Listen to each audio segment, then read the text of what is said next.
कहानी राक्षस का भय। एक नगर में भद्रसेन नाम का राजा रहता था। उसकी कन्या रत्नवती बहुत रूपवती थी। उसे हर समय यही डर रहता था कि कोई राक्षस उसका अपहरण न कर ले। उसके महल के चारों ओर पहरा रहता था, फिर भी वह सदा डर से कांपता रहता था। रात के समय उसका डर और भी बढ़ जाता था। एक रात एक राक्षस पहरेदारों की नज़र बचाकर रत्नवती के घर में घुस गया। घर के अंदर एक कोने में वह छिपा हुआ था तो उसने सुना कि रत्नवती अपनी एक सहेली से कह रही थी कि यह दुष्ट विकराल मुझे हर समय परेशान करता रहता है, इसका कोई उपाय करो।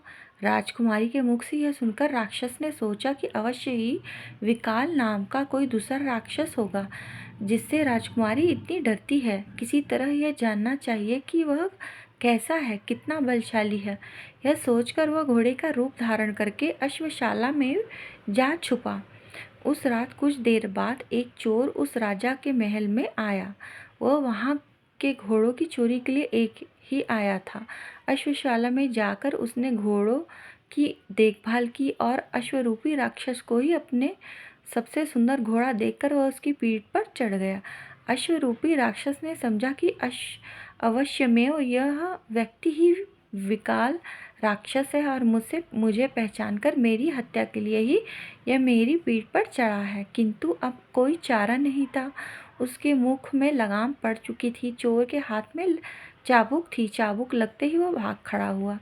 कुछ दूर जाकर चोर ने उसे ठहरने के लिए लगाम खींची, लेकिन घोड़ा भागता ही गया। उसका वेग कम होने के स्थान पर बढ़ता ही गया। तब चोर के मन में शंका हुई, यह घोड़ा नहीं बल्कि घोड़े के सूरत में कोई राक्षस है जो मुझे मारना चाहता है।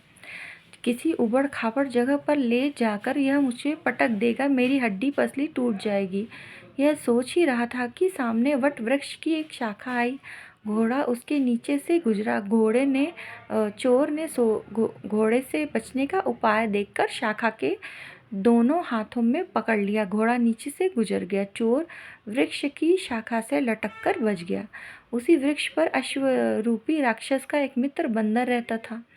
उसने डर से भागते हुए अश्वरूपी राक्षस को बुलाकर कहा, मित्र डरते क्यों हो? यह कोई राक्षस नहीं बल्कि मामूली मनुष्य है। तुम चाहो तो इसे एक ही क्षण में खाकर हजम कर लो। चोर को बंदर पर बड़ा क्रोध आ रहा था। बंदर उससे दूर ऊंची शाखा पर बैठा हुआ था, किंतु उसकी लंबी पूंछ चोर के मुख के सामने ही लटक रही थी। चोर ने क्रोधवश उसकी पूंछ को अपने दांतों में खींचकर चबाना शुरू कर दिया। बंदर को पीड़ा हुई तो बहुत हुई, लेकिन मित्र राक्षस के सामने चोर की शक्ति को कम बताने के लिए वह वहाँ बैठा ही रहा। फिर भी उसके चेहरे पर पीड़ा की छाया साफ नजर आ रही थी। इसे देखकर राक्षस ने कहा, मित्र चाहे तुम कुछ भी कहो, किंतु तुम्हारा चेहरा कह रहा है कि तुम विकाल राक्षस के पंजे में आ गए हो। यह कहकर वो भाग गया।